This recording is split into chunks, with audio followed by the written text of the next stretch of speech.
ಕಾರ್ಯಕ್ರಮ. ದುಬೈದಲ್ಲಿ ನಾವು 5 ದಿವಸಗಳ ಕಾಲ ಈ ಒಂದು ವಿಶ್ವಶಾಂತಿ ಬಸವಯಾತ್ರೆಯನ್ನು ಹಮ್ಮಿಕೊಂಡಿದ್ದೇವೆ. ದುಬೈನಲ್ಲಿ ನಾವು ಎಲ್ಲ ಕಡೆಗೂ ಕೂಡ ಬಸವಣ್ಣ ತತ್ವವನ್ನು ಪ್ರಚಾರ ಮಾಡುವ ಉದ್ದೇಶದಿಂದ 5 ದಿವಸಗಳ ಕಾಲ ಈ ಶಾಂತಿ ಯಾತ್ರೆಯನ್ನು ಹಮ್ಮಿಕೊಂಡಿದ್ದೇವೆ.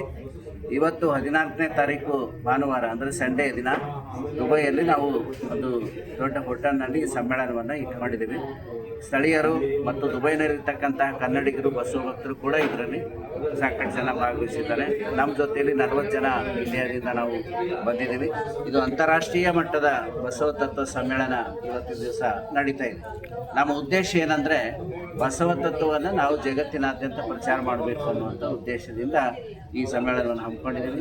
ಇಲ್ಲಿ ನಾವೆಲ್ಲರೂ ಕೂಡಿ ಸಾಮೂಹಿಕ ಇಷ್ಟಲಿಂಗ ಪೂಜೆ ಮಾಡಿದ್ದೀವಿ, ಸಾಮೂಹಿಕ ಪ್ರಾರ್ಥನೆ ಮಾಡಿದ್ದೀವಿ, ಮಾಸ್ ಪ್ರೇಯರ್ ಮಾಡಿದ್ದೀವಿ.